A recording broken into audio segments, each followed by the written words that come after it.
Naomba mnisikize kidogo.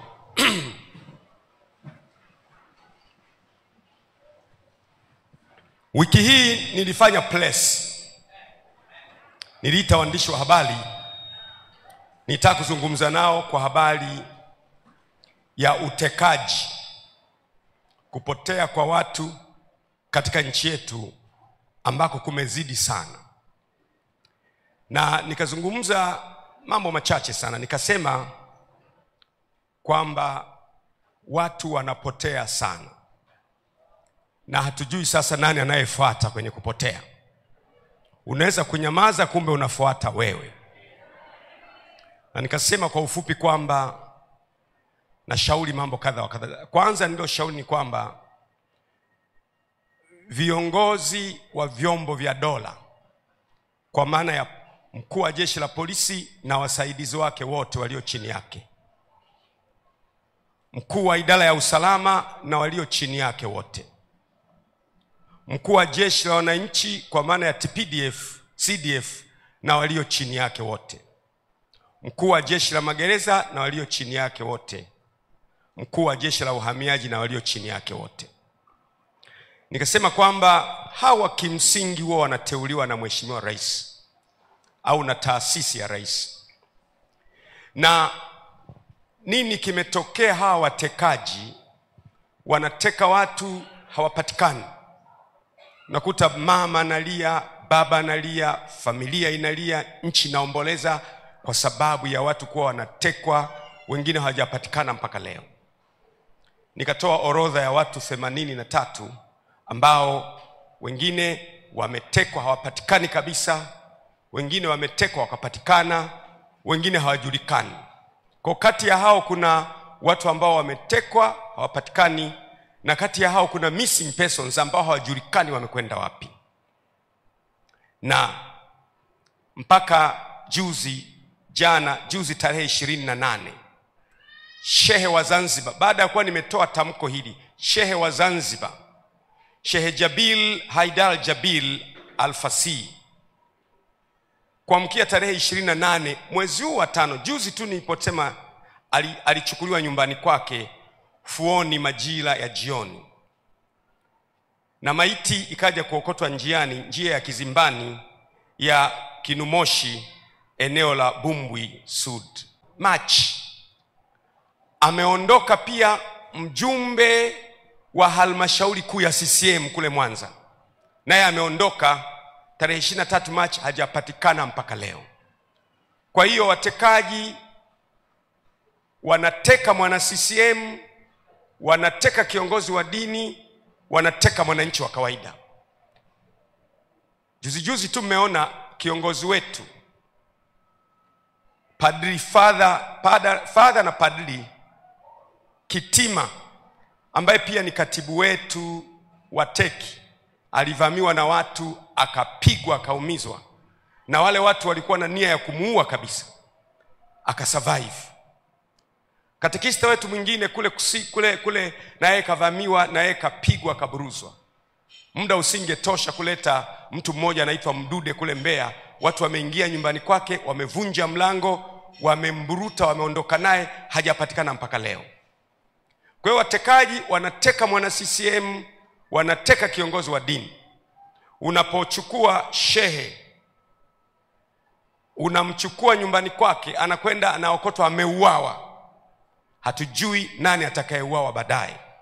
Nataka nisisitize, Chama cha Mapinduzi ambacho wahasisi wake ni Mwalimu Julius Kambarage Nyerere pamoja na Abeid Aman Karume, chama hicho hakikubali utekaji. Hakikubali utekaji. Narudia tena, chama hicho, Chama cha Mapinduzi, hakikubali utekaji.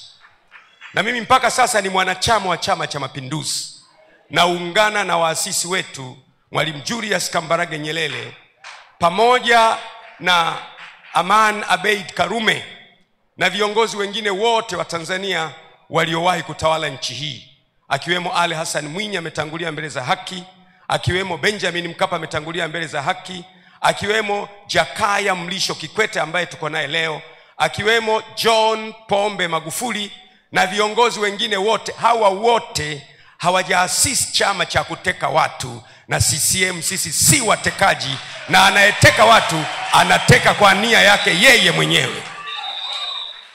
Mmenisikia ndugu zangu? Mpaka leo mimi ni mwanachama wa CCM ambaye hataki utekaji. Narudia tena, sitaki utekaji. Narudia tena, sitaki utekaji na watu kupotea kwenye mazingira ya kutatanisha. Sasa yeyote anayenipinga mimi, ninyi mtajua maana yake.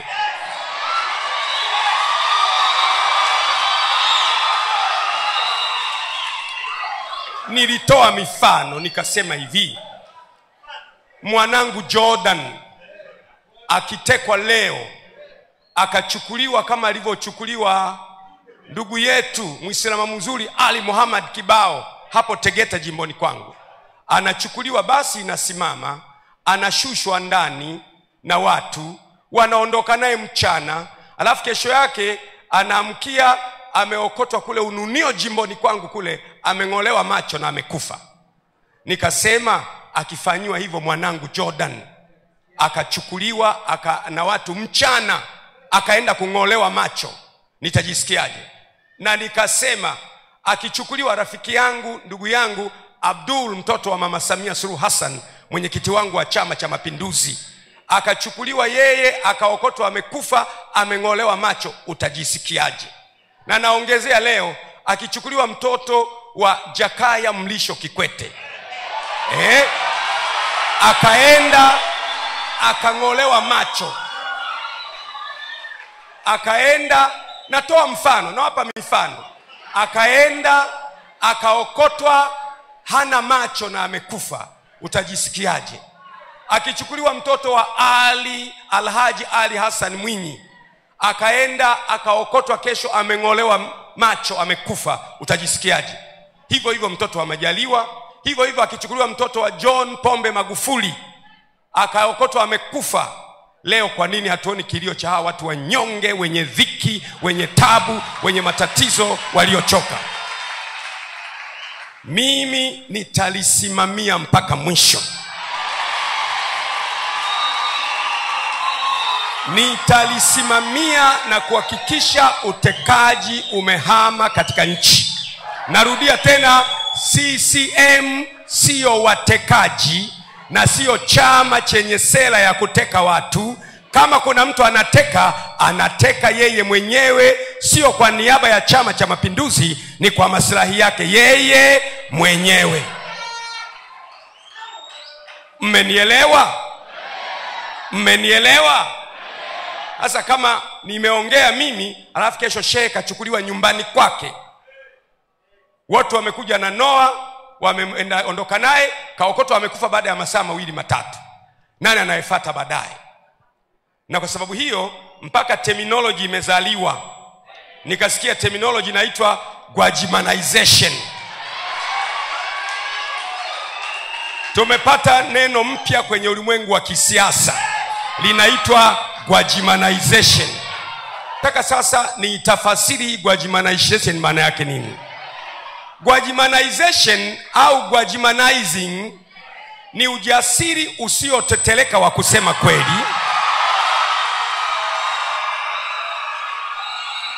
haijalishi ukweli huo ni mchungu au hawapendezi walioko madarakani. Ni dhamiri thabiti ya kutetea maslahi ya taifa kuliko maslahi binafsi, na kuinua sauti kwa uthubutu mkubwa bila kuyumba kiasi cha kusababisha ivume ndani ya himaya za mamlaka na kutikisa misingi ya ufisadi na dhuluma katika nchi. Na kama hii ndiyo maana ya Gwajimanization, basi naipokea kwa mikono ya shukrani, na ningependa kila mtu awe Gwajimanized.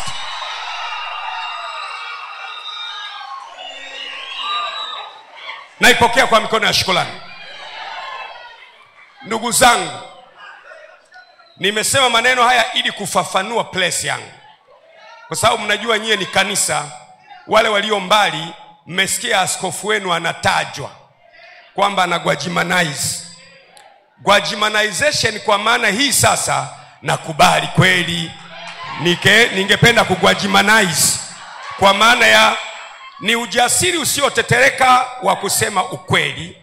Haijalishi ukweli huo ni mchungu au hawawapendezi walioko madarakani. Ni dhamiri thabiti ya kutetea maslahi ya taifa kuliko maslahi binafsi, na kuinua sauti ya uthubutu mkubwa bila kuyumba kiasi cha kusababisha ivume ndani ya himaya za mamlaka na kutikisa misingi ya ufisadi na dhuluma katika nchi ya Tanzania. Gwajimanization. Nani angependa awe gwajimanized hapa? Piga kelele, sema ya. Naomba ukae. Kwa hiyo kwenye hili swala sitayumba, sitabadilika, sitapunguza msimamo, tasimama nalo mpaka kuhakikisha kila aliyetekwa amejulikana amekwenda wapi, anafanya nini, na wale missing persons, kuna wengine wanaitwa missing persons ambao wenyewe hawajulikani wako wapi, lazima tuhakikishe na wao wanapatikana. Sasa ndugu zangu, vaeni silaha kamili za Bwana ili muweze kushindana siku ya uovu, kwa maana kushindana kwetu sisi si juu ya damu na nyama, ni juu ya falme na mamlaka na wakuu wa giza na majeshi ya pepo wabaya katika ulimwengu wa roho. Tutashindana na tutashinda. It is in this time we refuse abductions in our country, disappearances in our country. We will never take abductions and disappearances in a country, Tanzania, as a normal matter. We refuse to do it. And I, as a Tanzanian, will never swallow that people are abducted and everybody is silenced. Silence means granting access to evil. Silence means comfortable. Silence means go ahead. I refuse to be silenced. I refuse to be silenced.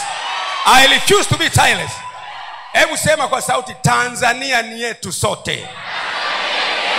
Sema Tanzania kwanza, yeyote yule na wowote wale na lolote lile linafuata baadaye. Ushauri wangu mwingine ukawa, kwa mfano ikiwa, narudia tena ikiwa, sema ikiwa. Kwa sababu watekaji wengi hawa hawajapatikana, na nikasema mimi haiwezekani watekaji wawe vyombo vya dola.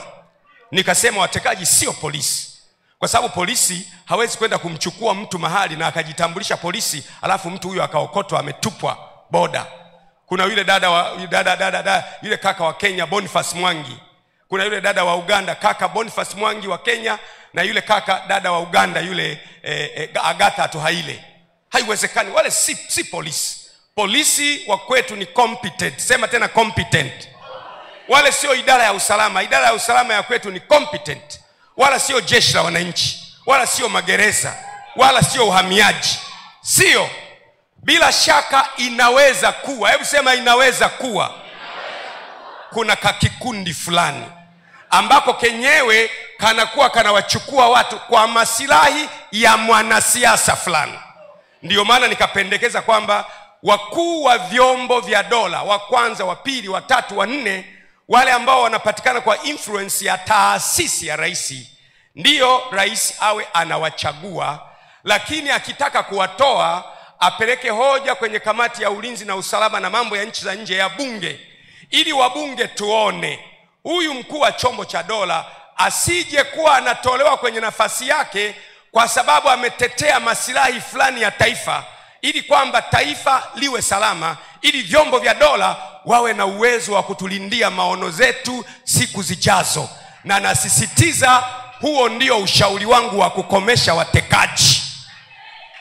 Kwa sababu chombo cha dola, kwa mfano, natoa mfano, kwa mfano chombo cha dola kimeona kumbe anayeteka watu ni kakikundi kale. Alafu chombo cha dola kikaenda, kumbe kakikundi kale ni kakiongozi fulani wa kisiasa. Katashindwa, kwa sababu mtu anaweza hata awe polisi, awe idara ya usalama, au magereza au jeshi la wananchi au hamiaji ni binadamu aliye na roho, ana moyo. Akiambiwa utafukuzwa kazi, ana familia, ana watoto, ana maisha, ana mama yake, ana baba yake, utaogopa. Akifukuzwa wa kwanza, wa pili, wa tatu, wa nne, wa tano, atakayekuja atakubali. Nikashauri kwamba ni muhimu sana.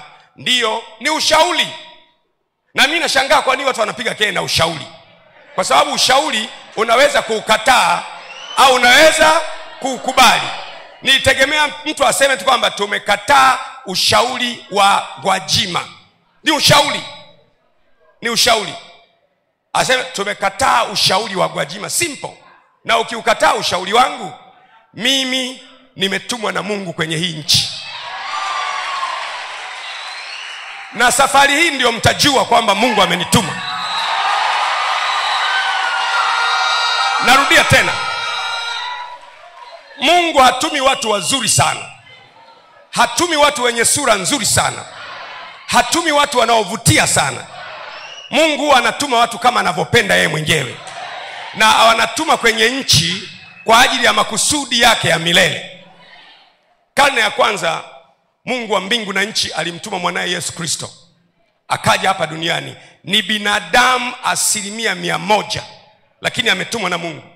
Kwenye kitabu cha Yohana imeandikwa, palitokea mtu ametumwa na Mungu na jina lake aliitwa Yohana.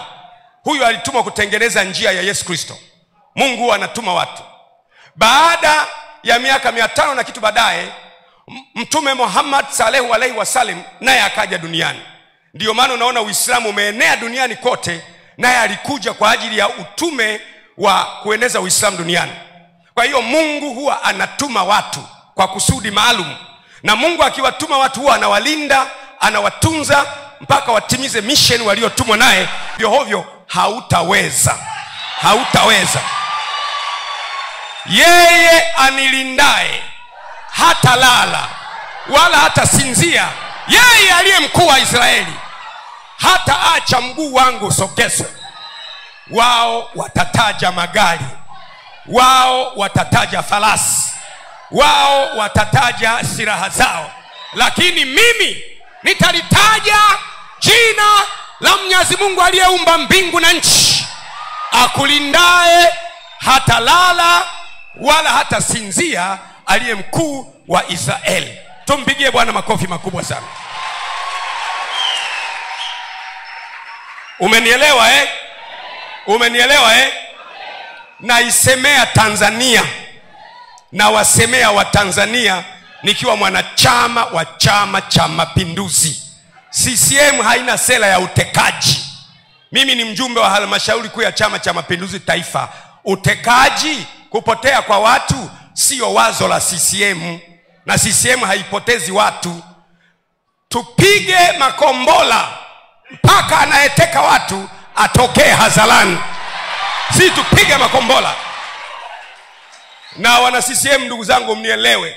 Napenda chama chetu, nitaendelea kukipenda, lakini utekaji na kupotea kwa watu kunaofanywa na vikundi visivyojulikana, hiyo ni leo, kesho kutwa na hata milele.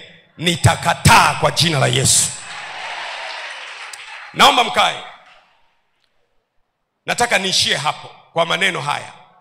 Nimeyasema hayo kwa sababu sasa nimezungumzwa Tanzania nzima. Na ni muhimu sana kama kiongozi wako kuzungumza Tanzania nzima. Na mimi ni mtu mwenye staha. Nimetengenezwa, nimeumbwa na staha. Ninaheshimu, siwezi kuaibisha mtu. Lakini sasa nitakapoita presi inayofuata, kama watekaji wananifuatafata, nitaanika vitu hewani, moshi utatoka, hautaweza kufumbua macho yako. Narudia tena. Ikiwa utaendelea kung'ang'ania, kwa sababu ni rahisi kusema kwamba, ilikuwa rahisi tu kwamba na sisi tunakataa watu kutekwa, na ushauri aliyoutoa askofu tunaukubali au tunaukataa. Nikamwona ponjoro mmoja wa hapo Kinondoni nikamwona ponjoro mmoja hapo Kinondoni ambaye kazi yake ni kuchezesha kamari, ambaye hata Mwenyezi Mungu Subhanahu wa Ta'ala hapendi mambo ya kamari. Na yeye eti anaongea anasema Gwajima anasema mtoto wa watu. Mimi nimetaja watoto wa wote. Nimetaja mtoto wangu Jordan, nimetaja mtoto wa Majaliwa, nimetaja mtoto wa Samia Suluhu Hassan, nimetaja mtoto wa watoto wa watu wengi. Eti yeye anaumwa na mtoto mmoja tu. Eti yeye ni mtoto mmoja tu. Eti yeye ni mtoto mmoja tu. Sasa nisikilize ponjoro wa Kinondoni.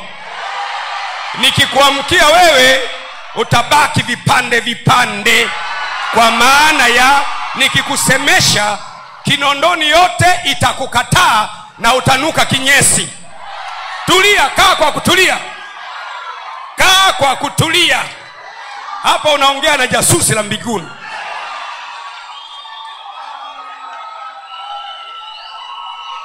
Kwa sababu mimi si nimekataa utekaji tu. Mimi nimesema Watanzania wasifanye nini? Wasitekwe. Basi.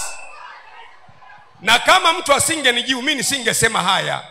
Mimi kwa kadiri unavyonichokoza ndivyo ambavyo jitu linaamka ndani yangu.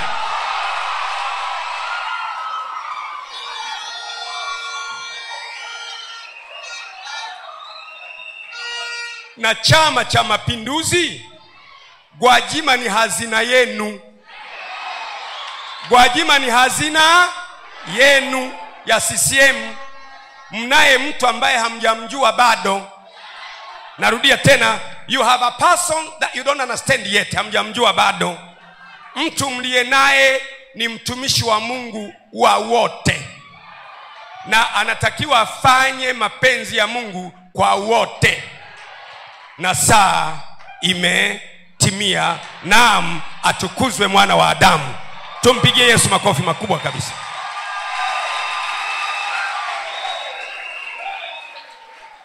Natetea Waislamu waliotekwa, natetea Wakristo waliotekwa, natetea padiri aliyeumizwa, natetea wale ambao hawajaonekana, bila kujali chama.